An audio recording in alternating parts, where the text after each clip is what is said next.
मंदिर का इफ्तिताह हुआ और इफ्तिताह के बाद लग ऐसा रहा है जैसे हम मजीद मॉडर्नाइज हो रहे हैं। मोदी साहब यूएई में घुस गया, सऊदी अरेबिया में घुस गया, वहाँ से उन्होंने हाईएस्ट अवार्ड ले लिया, नेशनल अवार्ड ले लिया। वहाँ पे वो उनको जब भी आप जाते हैं तो देखने के वहाँ पे उन्होंने अपना सबसे बड़ा मंदिर बना लिया। हिंदुस्तान आगे गया, उन्होंने वो स्पेस जो मुस्लिम ममालिक में किसी वक्त हमारे पास थी, वो स्पेस और हमारा सिक्का चलता था, हमारी बात सुनी जाती थी, आज वो चीज नहीं है। बड़ा इंप्रेस है इस कल्चर से जी, बहुत आसानी से उसको बड़ा, हमारे यहाँ भी बड़ा रंगीन, होली देखो उनकी, दिवाली देखो उनकी, क्या कल्चरल। अहम खबर देंगे आपको, मुल्क में डॉलर की बढ़ती कदर के मनफी असरात, कराची में दवाओं का मसनूई बहरान शिद्दत इख्तियार करने लगा। नॉट जस्ट दैट, आटे की कीमतों के अंदर, चीनी की कीमतों के अंदर भी बेशबहा इजाफा होता हुआ नजर आ रहा है। हिंदुस्तान की ये जो इकोनॉमिक पावर है, हिंदुस्तान का जो एक जो सॉफ्ट जो पावर है वो उसको ग्लॉस ओवर कर देती है, और ये सारी चीजें जो है वो हिंदुस्तान को एक ग्लोबल जो स्टेज है उस पे एक बड़ा प्लेयर बना देती है। तो अब तो ये उम्मा का जो कॉन्सेप्ट है मेरे ख्याल में वो भी काफी हद तक अभी क्वेश्चनेबल हो गया है। आज से 3 या 4 साल पहले या इससे भी शायद ज्यादा दुबई और सऊदी अरेबिया ने सेवल अवार्ड नरेंद्र मोदी जी को दिया। आपने जो भी डिप्लोमेटिक मूव्स थे हिंदुस्तान की मिडिल ईस्ट में, उनको काउंटर ही नहीं किया। जय हिंद दोस्तों, a very warm welcome to Hindustan special channel.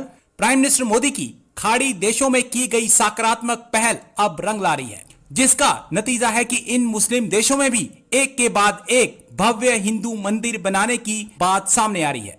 UAE के बाद अब बहरीन मध्य पूर्व का दूसरा देश होगा जहां शाही परिवार की मदद से भव्य हिंदू मंदिर बनने जा रहा है। रिपोर्ट्स के अनुसार बहरीन के क्राउन प्रिंस और प्रधानमंत्री प्रिंस सलमान बिन हामद अल खलीफा ने स्वामी ब्रह्म विहारी दास और स्वामी नारायण संस्था के प्रतिनिधि मंडल से मुलाकात की। इस दौरान बहरीन में बनने वाले भव्य हिंदू मंदिर पर चर्चा हुई। बैठक के बाद इस मौके पर स्वामी ब्रह्म विहारी दास ने कहा कि बहरीन में बनने वाला यह मंदिर उन सभी धर्मों के लोगों का स्वागत करेगा जो भारतीय परंपराओं को जानना और समझना चाहते हैं। अब Pakistani media United Arab Emirates के बाद बहरीन में बनने वाले भव्य हिंदू मंदिर से काफी परेशान दिखाई दे रहा है। आपने सारा मिडिल ईस्ट खाली छोड़ दिया हिंदुस्तान के लिए। मोदी साहब यूएई में घुस गया, सऊदी अरेबिया में घुस गया, वहाँ से उन्होंने हाईएस्ट अवार्ड ले लिया, नेशनल अवार्ड ले लिया। वहाँ पे वो उनको जब भी आप जाते हैं तो देखने के वहाँ पे उन्होंने अपना सबसे बड़ा मंदिर बना लिया। आपने जो भी डिप्लोमेटिक मूव्स थे हिंदुस्तान की मिडिल ईस्ट में, उनको काउंटर ही नहीं किया। जब आपकी अपनी प्रेजेंस वहाँ पे नहीं है और आपने खुला मैदान एक छोड़ दिया, एक वैक्यूम क्रिएट कर दिया हिंदुस्तान के लिए, तो वो उसका एंड रिजल्ट है कि आज जब कश्मीर पे आपको ज़रूरत है उनकी सपोर्ट की, तो आप देख लें किस किस्म की सपोर्ट आपके पास आई है। तो अब तो ये उम्मा का जो कॉन्सेप्ट है मेरे ख्याल में वो भी काफ़ी हद तक अभी क्वेश्चनेबल हो गया है, और अब बात बहुत ज़्यादा मटीरियलिस्टिक होती जा रही है और तमाम ममालिक जो हैं वो अपने अपने नेशनल इंटरेस्ट की तरफ जा रहे हैं। इसी तरह से जब आप जाते हैं यूएन के अंदर, जैसे आपने बात की कि डिप्लोमेट्स यही काम करते हैं, डिप्लोमेट्स काम करते हैं, they implement the governments policy. आपकी ये बात और मेरे ख्याल में हम ये सारे लोग, सुमित जी हमसे मेरे ख्याल इस पे एग्री होंगे कि लोग ये मानते हैं कि हिंदुस्तान आगे गया, उन्होंने वो स्पेस जो मुस्लिम ममालिक में किसी वक्त हमारे पास थी, वो स्पेस और हमारा सिक्का चलता था, हमारी बात सुनी जाती थी, आज वो चीज नहीं है। ठीक है, उन्होंने अभी 2 दिन पहले जनरल कमर जावेद बाजवा साहब को एक बहुत बड़ा अवार्ड दिया है, लेकिन आज से 3 या 4 साल पहले या इससे भी शायद ज्यादा दुबई और सऊदी अरेबिया ने सेवल अवार्ड नरेंद्र मोदी जी को दिया। तो मेरे ख्याल ये बात जो मेहर भाई है हमारे, उनसे मैं बिल्कुल एग्री करता हूँ कि उन लोगों ने इस पे काम किया और वो स्पेस उन्होंने हमसे लेके हमें साइड पे किया। अच्छा, अब आते हैं कि ये जो ये जो है जो G20 की जो समिट की बात हो रही है, देखें हमें ये इस चीज को एनालाइज करना पड़ेगा अपने जिंगोइज्म को साइड पे रख के, ठीक है, कि हिंदुस्तान के अंदर जो है वो दुनिया अब क्यों इतनी ज्यादा दिलचस्पी ले रही है। उसके कुछ फैक्टर्स से महरक़ात हैं। आज से 20 साल पहले ये सिचुएशन नहीं थी।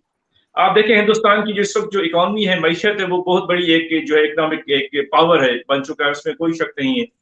उसके अलावा हिंदुस्तान की जो सॉफ्ट पावर है वो हमसे ज्यादा है। उसके अलावा हिंदुस्तान आप देखें दुनिया का वन ऑफ द लार्जेस्ट आपका वेपन इंपोर्टिंग कंट्री है, ठीक है।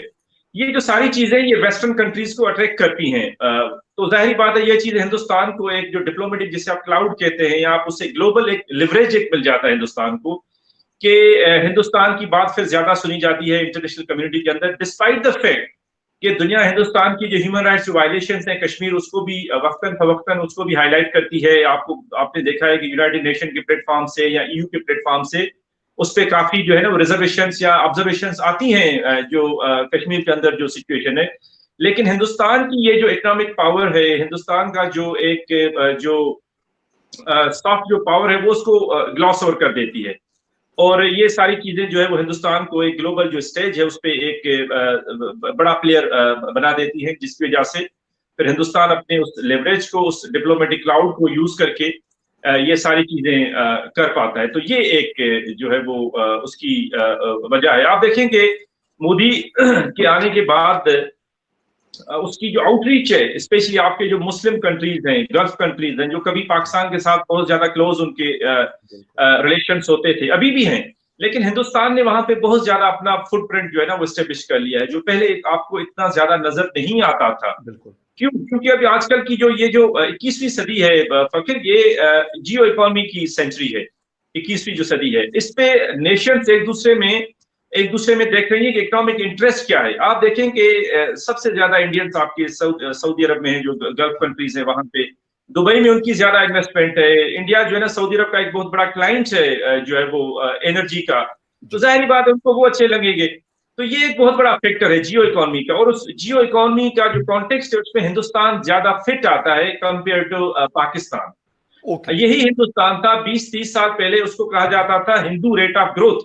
इतनी ज्यादा हिंदुस्तान की जो इकोनॉमिक जो ग्रोथ थी वो बहुत ज्यादा स्लो होती थी एशिया के अंदर या साउथ एशिया के अंदर, लेकिन अनफॉर्चुनेटली हम पीछे होते गए। सुमित जी, एक तो ये बात करेंगे कि अभी जो G7 समिट हुआ वहां पे $600 बिलियन के हवाले से एक फंड बनाया जा रहा है, और ये कह रहे हैं कि ये जो जिस तरह का बेल्ट एंड रोड इनिशिएटिव है चाइना का, उसको काउंटर करने के लिए ये सारा कुछ किया जा रहा है।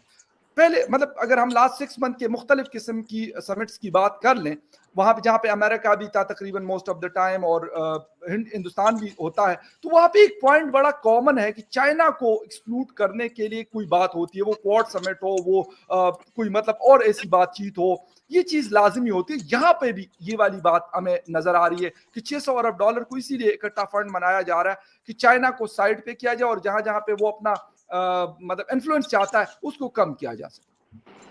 देखिए फखर भाई, आपने बहुत अच्छा सवाल पूछा, और ये मेरा प्रेडिक्शन आपको 1 साल या 1.5 साल पहले मैं कर चुका था कि धीरे धीरे जब कोविड पीक पे था तभी मैंने कहा कोविड को खत्म होने चाहिए। आप देखेंगे धीरे धीरे चाइना पे 360 डिग्री पे शिकंजा कसा जाएगा। क्वाड की बात हुई तो उन्होंने बोला भाई ये एरिना ऑफ ग्लैडिएटर्स है। फिर I2U2 हुआ, उसमें भी तब अच्छा उसमें हिंदू मुस्लिम यहूदी और क्रिश्चियन है, ठीक है जी, तो उसमें ये भी नहीं बोलेंगे भाई ये वो है I2U2। फिर INST बना, OBR की बात करते हो, CPEC की बात करते हैं, INSST शुरू हो गया।